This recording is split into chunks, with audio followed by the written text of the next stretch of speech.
I was asked to share the Hurricane Harvey experience with you, some things that we learned at Calvary Community Church.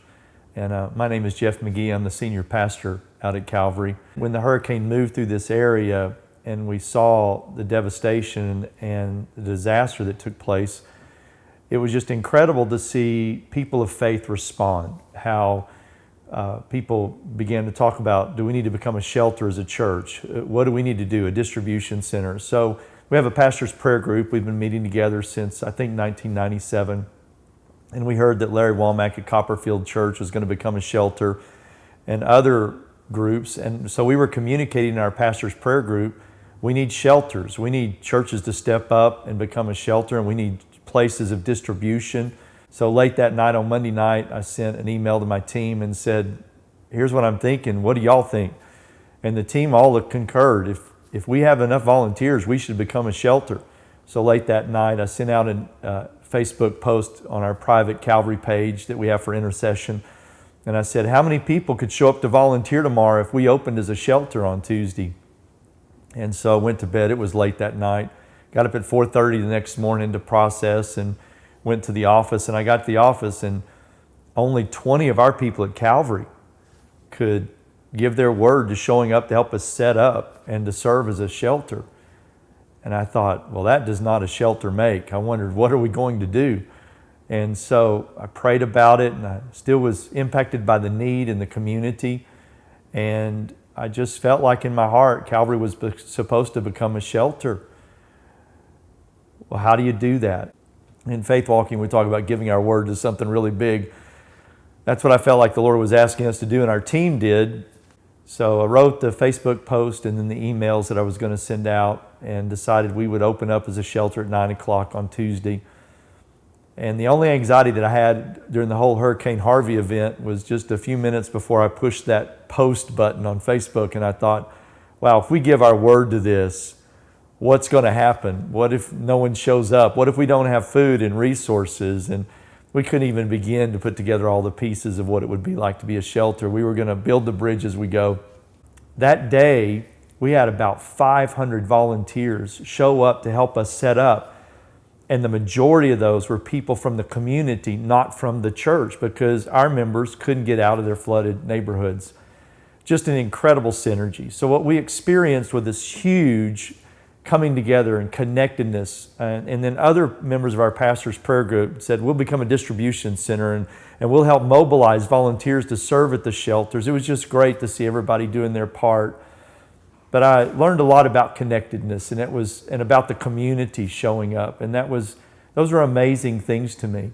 We were so inundated by the community bringing clothes and supplies and food that we actually became a distribution center ourselves for those resources, eventually having to send a bunch of our clothing resources to other cities that had been devastated in Southeast Texas and to other churches that didn't have the resources. Especially, we sent a number of resources with a pastor who has started Hispanic work and needed a church, so they're meeting in our church, and he took goods and supplies and food to Hispanic churches in our community that had no resource, had no one to serve them.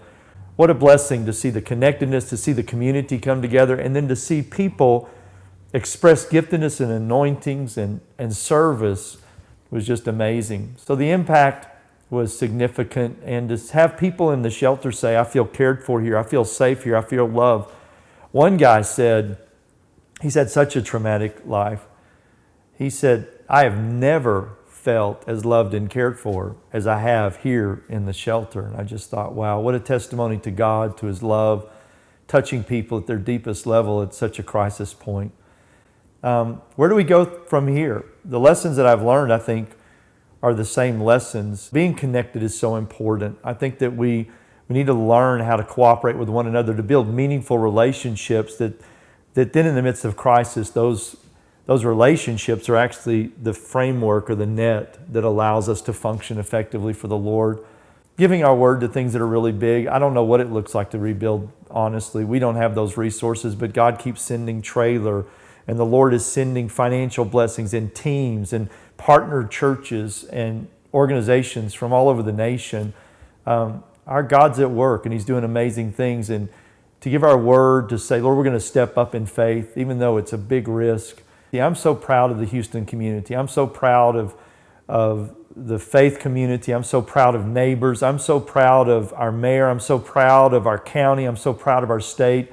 I'm so proud of the nation and how they've responded. It's going to take all of us working together to help this community to recover and come to health and wholeness. So as I think about Hurricane Harvey, I think about the fact that the Lord is using something very bad to bring honor to His name and to do incredible works of goodness and wholeness and well-being. And I'm just excited to be a part of that with friends and people, ministries and individuals and organizations cooperating together. I think it's amazing what the Lord can do as we give ourselves to Him and to each other. I think the recovery process is going to be a time of learning like this has been. So thanks for letting me share my story. I'm excited about what God's doing.